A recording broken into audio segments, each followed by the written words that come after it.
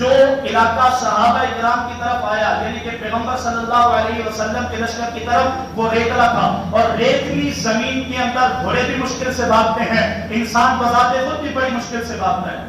رات کو رسول اللہ صلی اللہ علیہ وسلم نے دعا کی، اللہ رب العزت نے مدد کی، بارش برسی، اس انداز سے برسی کہ جو مسلمانوں کی طرف کا علاقہ تھا یہ بالکل میدان بن گیا، اور جو کفار کی طرف علاقہ تھا وہ کیچڑ بن گیا، وہاں گھوڑے دوڑانا اور خود بنفس نفیس بھاگنا مشکل ہو گیا۔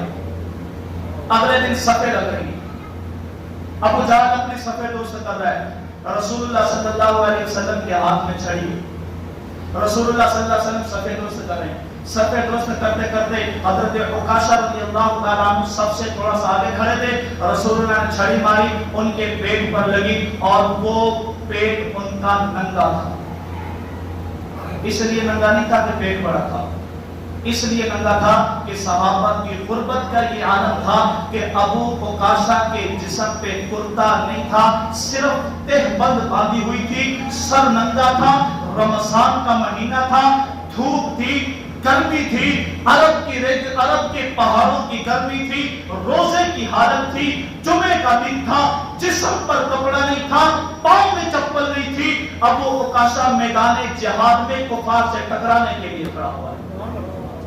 اور میں آپ کو بتا دوں یہ 313 ان کے پاس صرف 6 تلواریں تھیں، 6 تلواریں، 313 کے پاس 6 تلواریں، 2 گھوڑے، 70 اونٹ، 8 زر ہیں، یہ اسلحہ تھا مسلمانوں کے پاس، یہ اسلحہ تھا۔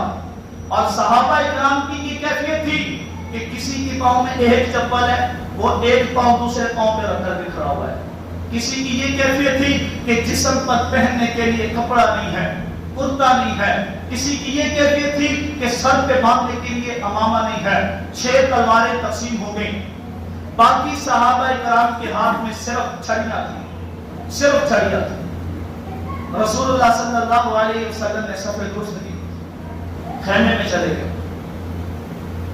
اور رسول اللہ صلی اللہ علیہ وسلم نے ہاتھ اٹھا لیے اور عجیب دعا مانگے، عجیب الفاظ رسول اللہ نے جنگ بدر کے اس میدان کے موقع پر اپنے خیمے میں، حضرت ابوبکر صدیق کہتے ہیں کہ رسول اللہ اتنے روئے کہ رسول اللہ صلی اللہ علیہ وسلم کے آنسوؤں کی وجہ سے وہ جو ریتلی زمین تھی وہ پیغمبر کے آنسوؤں کی وجہ سے تر ہو چکی تھی۔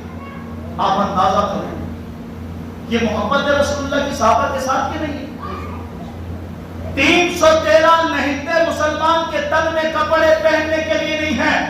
آج ہم مسلمان ہیں، آج ہم مسلمان ہیں، آج ہمارے پاس قرآن ہے، آج ہمارے پاس کلمہ ہے، خدا کی قسم یہ 313 صحابہ کا صدقہ ہے، صدقہ ہے، صدقہ ہے۔ ایسے مسلمان تھوڑی ہم ہو کر بیٹھے ہوئے ہیں۔ رسول اللہ صلی اللہ علیہ وسلم نے ہاتھ اٹھا لیے، اللہم ان تہلک ہذہ العصابہ، اللہ اگر یہ جماعت ہلاک ہو گئی، اللہ یہ 313 میری 14 سالہ زندگی کی جمع پونجی ہے، اللہ یہ میری محنت ہے، اللہ یہ میری 14 سالہ محنت کا نتیجہ ہے، اللہ میں 14 سالہ محنت کے نتیجے کو میدان میں لا چکا ہوں، اللہ ان کے پاس اسلحہ نہیں ہے، اللہ ان کے پاس تلواریں نہیں ہیں، یہ نہتے ہیں، ان کے پاس تیر نہیں ہے، ان کے پاس گھوڑے نہیں ہیں، ان کے پاس پہننے کے لیے چپل نہیں ہے، یہ آج بے سر و سامانی کے عالم میں تیرے دشمنوں کے خلاف لڑنے کے لیے میدان جہاد میں اتر چکے ہیں، آج یہ تیرے باغیوں کو للکار رہے ہیں۔ اللہ اگر ان کی مدد نہ ہوئی، اللہ اگر یہ 313 نہ بچے، اللہ اگر یہ آج میری جمع پونجی نہ بچی، اللہ اگر میں یہ 14 سالہ زندگی کی محنت ضائع ہو گئی، اللہ اگر یہ جماعت ہلاک ہو گئی، لنتا بدا بادا، اللہ تجھے تیری ربوبیت کی قسم ہے، تجھے تیرے جلال کی قسم ہے، تجھے تیری عزت کی قسم ہے، تجھے تیری الوہیت کی قسم ہے، تجھے تیری خدائی کی قسم ہے، اگر یہ 313 نہیں بچے، اگر یہ 313 ہلاک ہو گئے، اے اللہ قیامت تک کے آنے والے لوگوں کے لیے مسئلہ بن جائے گا، قیامت تک کے لیے تیرا نام لینے والا دنیا میں کوئی نہیں بچے گا، قیامت تک کے آنے والے دنیا کے لیے یہ مسئلہ بن جائے گا، پھر قیامت تک اللہ تیری توحید کا نام لینے والا کوئی نہیں ہو سکتا۔ یہ رسول اللہ کے الفاظ ہیں. رسول اللہ نے کہا کہ یا اللہ اگر یہ صحابہ نہیں بچے تو دین بچ سکتا؟ بولو بولو بولو. رسول اللہ نے یہی کہا نا کہ اگر یہ صحابہ 313 نہیں رہے تو دین، توحید، رسالت، نبوت، قرآن، کلمہ، روزہ، نماز، زکات، دین کا کوئی رکن باقی.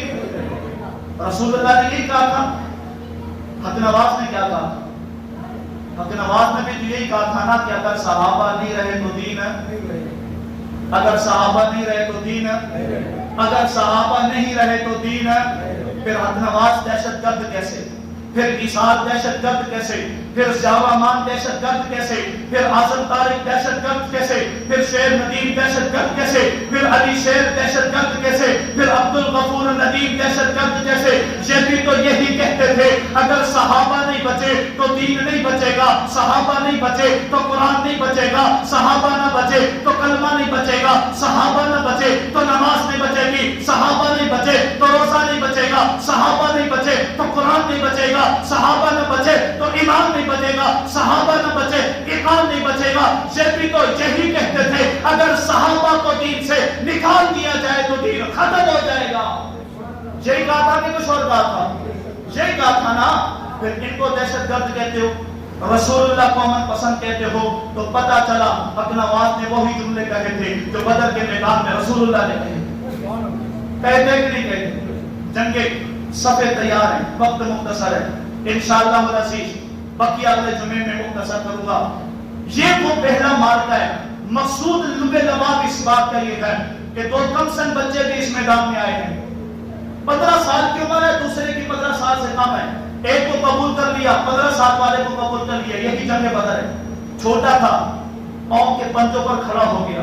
یا رسول اللہ میں بھی تو بڑا ہوں، میں طاقتور ہوں، میں قوت والا ہوں، میں اپنے بڑے بھائی کو ہرا سکتا ہوں، ذرا کشتی تو کروا دو. رسول اللہ مسکرا پڑے. رسول اللہ کا اچھا کشتی کرواتے ہیں. دو معصوم بچے جو 15 سال کی عمر کو پہنچے ہیں، جذبہ جہاد ہے، جذبہ حریت ہے. اور اس وقت کا مسلمان بچہ جہاد کے لیے تڑپتا تھا. آج کا مسلمان کرکٹ کا پلیئر بنا ہوا ہے، آج کا مسلمان ہاکی کا چیمپئن بنا ہوا ہے، آج کا مسلمان پبجی پلیئر بن گیا ہے، آج کا مسلمان سوشل میڈیا ایکٹیو ہو گیا ہے، آج کا مسلمان یوٹیوبر بن گیا ہے. خدا کی قسم اگر آج کے مسلمان کے نوجوان میں بھی جذبہ جہاد ہوتا، جذبہ حریت ہوتا تو کشمیر میں مسلمانوں کے ٹکڑے نہ ہوتے، فلسطین میں بکھرے ہوئے لاشیں نہ ہوتے، عراق میں مسلمان خون میں نہ نہاتے، فلسطین کی سرزمین اس وقت کفار کے قبضے میں نہ ہوتی. اگر آج کا مسلمان جذبہ جہاد سے سرشار ہوتا تو یہ کشمیر بھی آزاد ہوتا، فلسطین بھی آزاد ہوتا، شام بھی آزاد ہوتا، عراق بھی آزاد ہوتا. اس وقت کے مسلمانوں نے کفار کے سامنے لڑ کر جہاد وہ راستہ ہے کہ جس کے ذریعے سے اسلام کو عزت ملتی ہے. اس وقت کا مسلمان کا بچہ میدان جہاد میں جانے کے لیے تڑپتا تھا. آج میرا مسلمان پبجی کھیلنے کے لیے تڑپتا ہے. کہاں گئی تمہاری خیرت؟ کہاں گیا تمہارا جذبہ جہاد؟ کہاں گئی تمہاری شوق شہادت کی بلبلہ انگیز خون کی دھاریں؟ کیا ہو گیا ہے مسلمانوں کو؟ مسلمان نوجوان بچے میدان جہاد میں نکلے ہیں. عبد الرحمن بن عوف کہتے ہیں کہ ایک میرے اس طرف کھڑا ہے، ایک میرے اس طرف کھڑا ہے. چچا ابو جہل کون ہے؟ عبد الرحمن بن عوف کہتے ہیں بیٹا تمہارا کیا کام ہے؟ وہ تو بڑا طاقتور ترین آدمی ہے، بڑی فوج کا سپہ سالار ہے، تم نے کیا کرنا ہے؟ چچا سنا ہے کہ رسول اللہ صلی اللہ علیہ وسلم کو گالیاں دیتا ہے. آج ہم اس کا قصہ تمام کر کے چھوڑیں. 15 سال کی عمر ہے. لوگوں ذرا تصور کرو کہ آج ہمارا 15 سال کا بچہ کھیل کود میں زندگی گزار رہا ہے، وہ بھی 15 سال کی عمر ہے. عبد الرحمن بن عوف کہتے ہیں میں نے دیکھا کہ وہ جہل سے دوست کر رہا ہے. میں نے کہا بچہ وہ جو گھوڑے پر بیٹھا ہے نا، گھوڑے والا، یہ جو گھوڑے والا ہے یہ ابو جہل ہے. یہ گھوڑے والا ابو جہل کی نسل میں یہ گھوڑے والا یہ ابو جہل ہے، گھوڑے والا.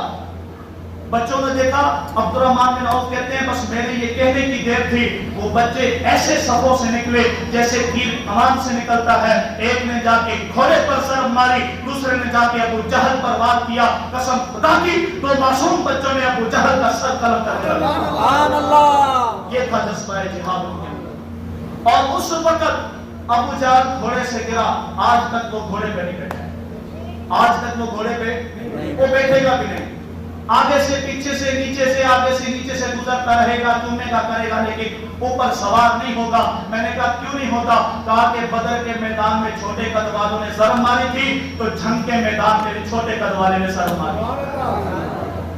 اس وقت کی ضرب لگی ہمیں نہیں بھولی تو جنگ والے نے مار دی, یہ نہیں بھولی تو اب کراچی والا فاروقی کھڑا ہو گیا ہے, وہ ضرب پہ ضرب ضرب پہ ضرب مارے جا رہا ہے.